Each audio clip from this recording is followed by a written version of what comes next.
Bonjour à tous, que la grâce et la paix qui vient de notre Seigneur et Sauveur Jésus-Christ soient avec vous. Alors aujourd'hui, on m'a demandé de faire la prédication et comme Aurélie l'a dit récemment, on a ouvert un nouveau thème de série. Ce sont les différentes images de l'Église dans la Bible. Et aujourd'hui, je vous propose l'image de l'Église comme terrain d'entraînement au combat. Donc avant de lire le texte et de regarder ensemble ce que Dieu veut nous dire, je nous invite à la prière. Dieu Tout-Puissant, éternel Dieu très haut, on se tourne vers toi, qui nous a créés, qui nous garde maintenant encore, et qui veut notre salut. Et on sait que c'est impossible de nous approcher de toi sans ta grâce. Alors agis maintenant dans nos cœurs, et que nous soyons attentifs à ta voix, captifs de ta vérité. Et nous le demandons au nom de ton Fils Jésus-Christ, le seul médiateur. Amen. Alors on va lire Éphésiens chapitre 6. On va lire des versets 5 à la fin du chapitre. Donc ça, c'est une lecture relativement longue. Mais je nous invite quand même à la faire parce que ça peut être intéressant pour le contexte. Donc je lis dans la version Louis II sous mes yeux et qui est aussi sous vos yeux en principe. Serviteurs, obéissez à vos maîtres selon la chair, avec crainte et tremblement, dans la simplicité de votre cœur. Comme à Christ, non pas seulement sous leurs yeux, comme pour plaire aux hommes, mais comme des serviteurs de Christ, qui font de bon cœur la volonté de Dieu. Servez-les avec empressement, comme devant servir le Seigneur et non des hommes, sachant que chacun, soit esclave, soit libre, recevra du Seigneur selon ce qu'il aura fait de bien. Et vous, maîtres, agissez de même à leur égard, et abstenez-vous de menaces, sachant que leur maître et le vôtre est dans les cieux, et que devant lui il n'y a point de favoritisme. Au reste, fortifiez-vous dans le Seigneur, et par sa force toute puissante. Revêtez-vous de toutes les armes de Dieu afin de pouvoir tenir ferme contre les ruses du diable, car nous n'avons pas à lutter contre la chair et le sang, mais contre les dominations, contre les autorités, contre les princes de ce monde de ténèbres, contre les esprits méchants dans les lieux célestes. C'est pourquoi prenez toutes les armes de Dieu, afin de pouvoir résister dans le mauvais jour et tenir ferme après avoir tout surmonté. Tenez donc ferme. Ayez avoir la vérité pour ceinture, revêtez la cuirasse de la justice, mettez pour chaussure à vos pieds le zèle que donne l'évangile de paix. Prenez par-dessus tout cela le bouclier de la foi avec lequel vous pourrez éteindre tous les traits enflammés du malin. Prenez aussi le casque du salut et l'épée de l'esprit qui est la parole de Dieu. Faites en tout temps par l'esprit toutes sortes de prières et de supplications. Veillez à cela avec une entière persévérance et priez pour tous les saints. Priez pour moi, afin qu'il me soit donné quand j'ouvre la bouche de faire connaître ardemment et librement le mystère de l'Évangile pour lequel je suis ambassadeur dans les chaînes et que j'en parle avec assurance comme je dois en parler. Afin que vous aussi, vous sachiez ce qui me concerne, ce que je fais, Tychik, le bien-aimé frère et fidèle ministre dans le Seigneur, vous informera de tout. Je l'envoie exprès vers vous pour que vous connaissiez notre situation et pour qu'il console vos cœurs. Que la paix et l'amour, avec la foi, soient donnés aux frères de la part de Dieu le Père et du Seigneur Jésus-Christ. Que la grâce soit avec tous ceux qui aiment notre Seigneur Jésus-Christ d'un amour inaltérable. Amen. Oups. Alors, on est là dans le Nouveau Testament, donc au temps de la Nouvelle Alliance, après la venue de Jésus, et de la réalisation de son ministère. Et on a ici une lettre où Paul, l'apôtre du Christ, s'adresse aux chrétiens d'Éphèse. Ces chrétiens qui étaient de base païens ont été convertis à Jésus grâce à la prédication de l'Évangile. Et là, Paul, dans cette courte lettre de quelques chapitres, seulement 6, il parle assez succinctement de ce que c'est que la foi, la vie chrétienne. On va retrouver par exemple au chapitre 3 la notion du mystère de l'évangile, l'unité du corps de Christ au chapitre 4, que l'on vienne du judaïsme ou d'ailleurs, parce qu'il y a une culture gréco-romaine dans tout cela. Et puis, à partir du chapitre 5, il va exhorter à marcher dans l'amour, à se réveiller spirituellement et les implications de la vie nouvelle, que ce soit dans la vie de couple, que ce soit dans la relation parents et enfants, et dans la relation serviteur-esclave, maître-esclave, chef-employé, on peut le dire aussi de cette manière. Et avant de conclure cette lettre, là, d'un seul coup, il va nous emmener un petit peu dans une autre dimension, la dimension du combat spirituel que doivent mener les chrétiens. Et donc là, on voit que il nous donne une liste d'armes. Et en gros, c'est sur cette liste d'armes que nous allons nous attarder ensemble ce matin pour ce fameux thème Église comme lieu d'entraînement au combat. Je vais donc relire chacun des passages en essayant de voir ensemble ce que Dieu veut nous dire. Au reste, donc versets 10 à 13. Au reste, fortifiez-vous dans le Seigneur et par sa force toute puissante. Revêtez-vous de toutes les armes de Dieu afin de pouvoir tenir ferme contre les ruses du diable. Car nous n'avons pas à lutter contre la chair et le sang, mais contre les dominations, contre les autorités, contre les princes de ce monde de ténèbres, contre les esprits méchants dans les lieux célestes. C'est pourquoi prenez toutes les armes de Dieu, afin de pouvoir résister dans le mauvais jour et tenir ferme après avoir tout surmonté. J'ai une question à vous poser, et je demande vraiment une réponse, s'il y en a dans l'Assemblée qui veulent bien prendre la parole. À qui généralement on demande qui doit prendre des forces? À qui on va dire, tiens, toi, il faut que tu prennes des forces? Oui, aux malades, on va leur dire, il faut que tu ailles te soigner. Et ceux qui sont faibles physiquement, on va leur dire quoi? C'est à eux à qui on va dire de prendre des forces, en fait. Et donc, forcément, ça veut dire que, quelque part, si on a besoin de prendre des forces, si Paul le dit aux chrétiens d'Éphèse, et que par extension, il nous le dit à nous, ça veut dire qu'on doit reconnaître aussi une certaine faiblesse. On doit savoir que, oui, en fait, certes, on se proclame chrétien, mais on est faible aussi, comme tous, comme toutes. Et on a besoin donc de prendre des forces. Et là, ce qu'il faut voir à travers ce passage, c'est que on doit reconnaître que la force vient de Dieu et qu'il la donne à ceux qui la demandent. Fortifiez-vous dans le Seigneur. Mais il nous dit aussi qu'il faut prendre des armes. Et il ne nous dit pas de prendre juste une arme et après partir au combat. Pas que 2 armes et ensuite d'aller sur le champ de bataille. Prenez toutes les armes de Dieu. Pourquoi? Parce que sur ce champ de bataille, il y a besoin d'être protégé de toutes parts, de tous les côtés, face à un ennemi qui peut faire usage de la plus grande des malices, qui peut attaquer sur le moindre point faible, qui connaît les failles de chacun et de chacune, et qui veut essayer d'atteindre là où tout simplement il en a la possibilité. Donc prenez toutes les armes de Dieu. Et c'est une évidence, je pense que vous le savez, au cours d'une guerre ou même dans un match de foot, si jamais il n'y a pas de défense, on perd, tout simplement. Si jamais on n'essaie pas de se protéger, on se reçoit des coups et puis finalement on est à terre. Eh bien, c'est la même chose. En tant que chrétien, Paul s'adresse aux Éphésiens et à nous. En fait, il y a besoin de se protéger parce qu'on a un ennemi en face qui, lui, par contre, ne se repose pas et qui est en permanence actif, en train d'essayer de nous atteindre de toutes parts. Et il y a une chose qui est remarquable aussi, si vous remarquez dans la Bible, c'est que Paul, quand il veut avertir face à certains péchés, il dit aux chrétiens de fuir. Par exemple, fuyez l'impudicité, fuyez les passions de la jeunesse, fuyez ceci, fuyez cela. En revanche, là, pour ce combat dont il est question, si vous remarquez bien, il ne demande pas de fuir. Non. Fortifiez-vous dans le Seigneur et prenez les armes. Je ne sais pas ce que vous en pensez, mais c'est significatif. Ça veut dire que face au combat, il n'y a pas de fuite. Soit tu perds, soit tu revêts les armes et tu vas sur le champ de bataille. Alors donc là, on va regarder un petit peu qui est cet ennemi, alors finalement, s'il est si redoutable, parce qu'il faut quand même le reconnaître. Cet ennemi, il est invisible.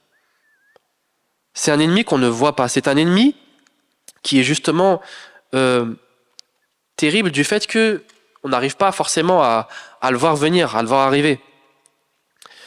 Et Paul n'hésite pas. Il nous dit, inspiré par les Écritures, que cet ennemi, c'est le diable, tout simplement. Il faut aussi lui donner un nom. Et dans ce contexte où, aujourd'hui, par exemple, on voit qu'il y a beaucoup de guerres, et on a tendance, nous aussi, à mener des guerres contre des personnes, que ça soit pour des questions d'origine, pour des questions de religion, pour des questions de différence de morale, pour plein de raisons. On va prendre des personnes et faire la guerre contre ces personnes-là. Eh bien, Paul nous dit que, attention, le véritable combat du chrétien et des chrétiens, il n'est pas contre la chair et le sang, donc il n'est pas contre des hommes, mais il est contre le diable. C'est lui qui est démasqué à travers les Saintes Écritures et qui est pointé du doigt comme le véritable ennemi. Et c'est contre lui qu'il faut combattre. C'est là, en fait, que se trouve vraiment la bataille du chrétien. Et je reprends une parole de Jésus qui dit que le diable, c'est le prince du monde de ténèbres. Donc, en fait, c'est vraiment lui qui est désigné comme le véritable ennemi. Mais face à cet ennemi qui semble être redoutable, il y a une promesse de victoire. Parce que Paul le dit, vous pouvez tout surmonter. Il est possible de tout surmonter et d'être victorieux. Alors on va regarder maintenant ensemble, après cette introduction aux armes du chrétien, quelles sont finalement ces armes du chrétien. Verset 14, tenez donc ferme, ayez à vos reins la vérité pour ceinture, revêtez la cuirasse de la justice. Donc, que ça soit, comme j'ai dit tout à l'heure, dans un match de foot ou dans une guerre, à chaque attaque, il y a une défense qui est adaptée. Donc à chaque coup, il y a une protection qui convient. Si donc notre ennemi, le diable, et son armée font usage de fausseté, de tromperie et d'autres sortes de ruses de ce genre, eh bien le chrétien doit être attaché à la vérité, doit être attaché à la droiture. Si l'ennemi est le maître de l'injustice, de l'endettement et de toutes ces sortes de vices, eh bien nous les chrétiens, nous devons être attachés à la justice et à l'équité. Mais il y a une chose importante aussi qu'il faut savoir, c'est que ces deux armes, elles ont une seule et même source. Parce qu'on peut chercher la vérité, chercher à être juste, mais sans la source véritable de ces armes, ça n'a pas d'efficacité. Et cette source, c'est l'évangile, la bonne nouvelle. On va y venir un peu plus en détail tout à l'heure. Mais ce qu'il faut retenir pour l'instant, c'est que c'est impossible de marcher dans la vérité sans la foi en l'évangile. C'est impossible d'être juste vis-à-vis de Dieu sans la foi aussi en l'évangile. Et donc Paul dit, au verset 15, « Mettez pour chaussure à vos pieds le zèle que donne l'évangile de paix. » Donc on a dit qu'il y avait une défense adaptée face aux attaques de l'ennemi, mais il y a aussi un moment où il y a une offensive. Il faut être en action, il faut être en mouvement, il faut y aller, vraiment être actif dans le combat. Et donc on nous parle du zèle qui vient de l'évangile de paix pour mettre comme chaussure à nos pieds. Alors donc si on parle de chaussures ou plutôt de se chausser, ça veut bien dire qu'il faut évidemment se déplacer. On ne peut pas rester statique. Et ce déplacement, il doit être motivé par une source particulière. Il faut vraiment que quelque chose nous donne la soif, quelque chose nous abreuve notre volonté. Il faut vraiment qu'il y ait un élan, une force. Et cette force, cette source, c'est l'évangile de paix. Donc, on voit que pour aller sur le champ de bataille, pour combattre en tant que chrétien le combat spirituel, en fait, ce désir, cette envie, ça ne vient pas d'une volonté de se servir utile dans l'église ou de se dire il faut que je sois utile dans la société. Ça vient pas non plus d'une soif de s'épanouir, juste voilà, je trouve que je suis pas assez actif dans ma vie, allez je vais faire quelque chose, je vais servir à l'église ou je vais essayer de servir Dieu. Et ça vient encore moins d'une soif de vouloir être approuvé par Dieu. C'est pas en se disant voilà, je vais faire le maximum de choses dans l'église au service du Seigneur pour être approuvé par lui. Comme Aurélie l'a dit dimanche dernier, pour qu'on puisse porter du fruit, il faut être attaché en fait, comme le sarment et le cep, attaché au Seigneur. Et donc c'est d'abord être attaché au Seigneur comme le sarment et le cep qui nous fait porter du fruit. C'est pas en se disant je vais porter du fruit puis c'est comme ça que je vais être attaché au Seigneur. Non, ça ne marche pas dans ce sens-là. Et c'est pareil pour le service de Dieu, c'est pareil pour le combat spirituel. Donc pour le dire autrement, en fait, ce zèle, vraiment cet élan pour servir et pour combattre spirituellement, il vient de quelqu'un qui a expérimenté la paix de Dieu grâce à la foi en la bonne nouvelle. Quelqu'un qui a tellement vécu cette paix qu'il veut faire expérimenter aussi les autres. Et voilà ce qui nous pousse aussi finalement à aller vers les autres, tel un ambassadeur de la paix des cieux. Et finalement, en fait, ce zèle, c'est non seulement une soif pour servir Dieu, mais ça nous donne même la raison de vivre, la raison d'exister et la raison d'être sauvé.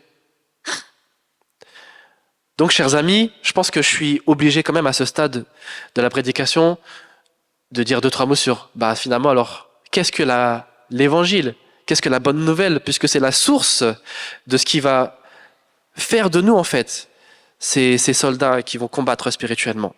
Donc, je vais m'appuyer sur un verset. Christ, en qui nous avons, par la foi en lui, la liberté de nous approcher de Dieu avec confiance.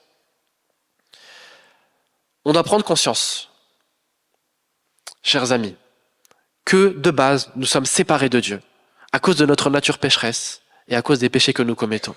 Et face à ce Dieu qui est juste et saint, nous qui sommes injustes et pécheurs, nous devons subir une condamnation. C'est vraiment cette image, pour ceux qui ont lu l'Ancien Testament, de ce Dieu qui est en haut de la montagne du Sinaï et le peuple qui se trouve en bas.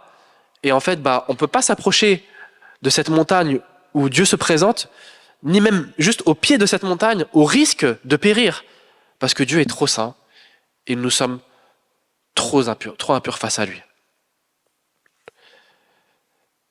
Et malheureusement, dans le monde auquel nous vivons, et encore plus aujourd'hui, peut-être dans le christianisme contemporain, on n'arrive pas à prendre conscience d'abord qu'il y a cette séparation d'avec Dieu. Et voilà pourquoi on n'arrive pas à prendre conscience du besoin d'un sauveur, du besoin d'un médiateur, du besoin de venir courir vers celui qui nous sauve. Et donc c'est ça, la bonne nouvelle, c'est que Dieu nous a tellement aimés que même si nous sommes séparés de lui, il a envoyé son Fils unique, Jésus-Christ, pour nous rapprocher, pour nous sauver. Et ce Fils, Jésus, pleinement Dieu, pleinement homme, c'est lui qui est mort à la croix justement pour payer le prix de nos fautes. Voilà la bonne nouvelle. Si nous avons confiance en lui, eh bien nous sommes sauvés, rachetés du péché. En lui, nous avons la rédemption par son sang, la rémission des péchés, selon la richesse de sa grâce. Éphésiens 1,7. Donc on est sauvé et rapproché de Dieu par la foi, la confiance en lui et en cette bonne nouvelle. Et on peut donc maintenant le servir. Pour reprendre cette image du peuple dans l'Ancien Testament, lorsque le peuple était en esclavage en Égypte, ils étaient asservis par Pharaon. Ils ne pouvaient pas servir Dieu à ce moment-là. Mais dès l'instant où ils ont été délivrés, ils ont pu servir le vrai Dieu. Il en est de même pour nous. Si nous sommes sous l'esclavage du péché, de la mort, nous ne pouvons servir Dieu.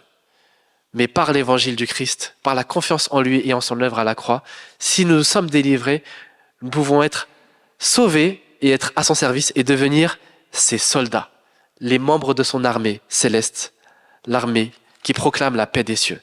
Il a effacé l'acte dont les ordonnances de condamner qui subsistaient contre nous, et il l'a détruit en les clouant à la croix. Et, écoutez bien la suite, il a dépouillé les dominations et les autorités et les a livrées publiquement en spectacle, en triomphant d'elles, par la croix. Nous avons parlé tout à l'heure du véritable ennemi. Eh bien, cet ennemi a été dépouillé. Il a été vaincu par Christ à la croix. Donc, nous pouvons être nous aussi victorieux par la foi en lui et devenir ses soldats. Et je continue parce nous n'avons pas fini avec les armes du chrétien. Prenez par-dessus tout cela le bouclier de la foi avec lequel vous pourrez éteindre tous les traits enflammés du malin. Donc, on voit bien que la foi est finalement la condition qui nous permet de revêtir les armes. Mais c'est aussi la première protection finalement, parce que c'est celle qui se trouve devant toutes les autres. Et cette foi qui est notre bouclier, elle nous protège des coups du malin, mais notez bien ici que le malin fait usage non seulement de coups, mais également de flammes. Et je ne sais pas si vous avez cette image dans les archives ou dans quelques films, où on voit des armées qui sont avec des flèches, et au bout de leurs flèches, il y a des flammes, ou sinon ce sont des lances. Au bout de la lance, il y a des mèches enflammées. Et ça permet non seulement de donner des coups, mais si c'est nécessaire, enfin, si possible, de brûler la protection de l'ennemi. Eh bien, il en est de même pour le diable et pour son armée. Il fait usage non seulement de flèches, de lances, de tout ce qui pourrait nous mettre des coups, mais également de flammes. Mais cette fois, c'est le bouclier qui permet non seulement de se protéger contre les coups du malin, mais d'éteindre les flammes également de notre ennemi. Paul continue au verset 17. « Prenez aussi le casque du salut et l'épée de l'esprit, qui est la parole de Dieu. » Le casque du salut, comme pour revêtir notre tête. Parce qu'en effet, chers amis, plus nous sommes fondés et enracinés dans l'Évangile, plus notre foi est nourrie, plus notre salut est également renforcé. Il y a le casque, mais il y a aussi l'épée de l'Esprit qui est la parole de Dieu. La parole de Dieu est beaucoup assimilée au Saint-Esprit dans la Bible, parce que cette parole est soufflée par l'Esprit lui-même. Et finalement, cette arme, on peut la retrouver aujourd'hui à travers la Bible, parce que en tant que chrétiens, nous confessons que la Bible est parole de Dieu, parce que soufflée par l'Esprit. Et donc, à nous maintenant de nous saisir de cette arme. Quel soldat peut être sûr de gagner une bataille s'il ne prend pas toutes ses armes, à bien plus forte raison les armes offensives? Alors, en tant que chrétien, on doit saisir cette arme, lire la Bible, essayer de la comprendre, la méditer, chercher à la vivre, évidemment, et puis en la prêchant. Et évidemment, Christ est la parole faite chair, parce qu'en fait, quand on prêche Christ, on prêche la parole, et quand on prêche la parole, on prêche Christ. Et c'est lui, comme on l'a dit, qui est victorieux, qui nous donne donc cette victoire. Enfin, Paul dit, faites en tout temps par l'Esprit toutes sortes de prières et de supplications. Veillez à cela avec une entière persévérance et priez pour tous les saints. Priez pour moi, afin qu'il me soit donné, quand j'ouvre la bouche, de faire connaître ardemment et librement le mystère de l'Évangile, pour lequel je suis ambassadeur dans les chaînes, et que j'en parle avec assurance, comme je dois en parler. Alors si on est des soldats, membres de l'armée céleste, l'armée qui proclame la paix, on doit prier. Parce que, je vous avertis tout de suite, c'est pas en rentrant chez vous que vous allez trouver les armes dans votre dressing, les armes du chrétien, et puis ça va pas tomber pendant qu'on va faire la Sainte Seine. Mais nous sommes appelés à prier, parce que c'est un combat spirituel, et donc la prière est une arme qui nous permet justement de nous revêtir de toutes ces armures. Priez sans cesse, comme le dit Paul. Priez pour prendre les armes, comme je l'ai dit, mais priez aussi pour les frères et sœurs. Paul dit qu'on doit prier les uns pour les autres aussi. Parce que si nous sommes membres d'une seule et même armée, en fait, nous menons le même combat. Donc chacun est soumis à ce même ennemi. Et donc on doit prier les uns pour les autres face à cet ennemi commun que nous avons en tant que chrétiens. Priez aussi pour ceux qui annoncent l'évangile, comme Paul demandait à ce qu'on prie pour lui. Lui qui était, comme il le dit, ambassadeur dans les chaînes. Et on doit prendre conscience aussi, en tant que membre de la même armée, que nous sommes au bénéfice des prières des uns et des autres. Avant de conclure, je voulais vous donner un petit témoignage.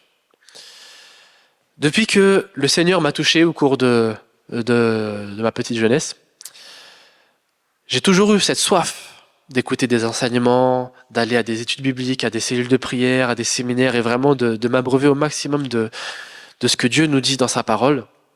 Mais j'ai vécu une période où il y avait comme un blocage entre tout ce que je recevais et tout ce qui se passait dans mon quotidien.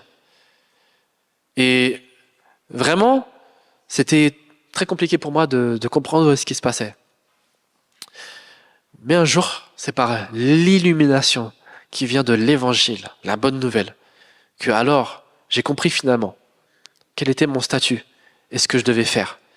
J'ai compris que finalement, si je suis sauvé uniquement par la bonne nouvelle du Christ, pourquoi est-ce que je prêche pas juste la bonne nouvelle aux autres? Tout simplement. Et c'est comme ça que, pendant à peu près une décennie, au cours de mon précédent travail, j'ai pu partager l'évangile à beaucoup de personnes, avec des collègues majoritairement de confession musulmane. Et certes, je ne vais pas vous dire qu'il y a eu des conversions, qu'il y a eu un nouveau réveil au sein de mon entreprise, Mais il y a quand même plusieurs d'entre eux qui m'ont dit, mais en fait, Joël, je savais pas que c'était ça le message du christianisme. Je savais pas que c'était ça, en fait, ce que vous prêchiez, réellement. Et je ne me confie qu'en Dieu et en la puissance de ce qu'il nous dit dans sa parole, comme quoi l'évangile est la puissance de Dieu pour le salut de quiconque croit, pour me dire que un jour Dieu va accomplir une œuvre en eux et qu'il achèvera lui-même selon sa volonté à la perfection au jour de son avènement. Alors certes, je dis pas qu'aujourd'hui ça se passe beaucoup mieux, notamment dans mon nouveau travail, mais je crois que cette expérience a été comme une illustration pour moi de la bataille en tant que chrétien que je dois mener. Non pas contre la chair et le sang, mais vraiment contre Satan et ses démons, et que je dois tout simplement prendre la bonne nouvelle comme source pour avoir du zèle. En conclusion, chers frères et sœurs en Christ de Cergy et de ceux qui viennent d'ailleurs, l'Église est comme un lieu de terrain d'entraînement au combat. Nous sommes donc des soldats par la foi en Christ au service de l'Éternel. Et face à cet ennemi commun, le diable et son armée, il faut marcher. Il faut être en mouvement. Il faut y aller. Il faut y aller selon la vérité, selon la justice. Et c'est possible par la foi, en l'évangile, la bonne nouvelle. Il faut revêtir ce bouclier-là, cette foi. Et il faut être rempli d'assurance par la parole de Dieu et par la prière. Vous avez peut-être remarqué qu'il y a plus d'armes défensives que d'armes offensives dans cette liste que nous avons lue. Peut-être que c'est parce que le chrétien a tendance à se prendre plus de coups qu'à en donner. Peut-être que on est vraiment face à de grosses difficultés dans ce champ de bataille. Mais il est possible de tout surmonter, comme le dit Paul, parce que nous suivons celui qui a déjà tout accompli et qui a déjà tout vaincu. Oui, ce chef de l'armée de l'Éternel, on dit de lui que la justice sera la ceinture de ses flancs et la fidélité la ceinture de ses reins. Et il se revêt de la justice comme d'une cuirasse et il met sur sa tête le casque du salut. Prions.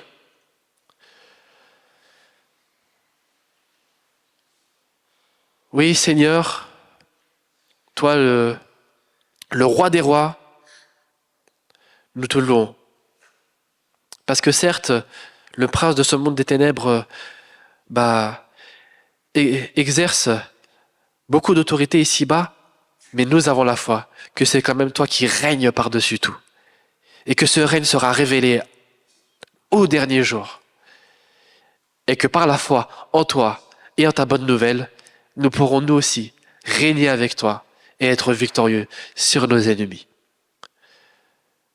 Merci infiniment parce que tu nous dis déjà dans ta parole tout un tas de promesses. Nous sommes plus que vainqueurs par celui qui nous a aimés.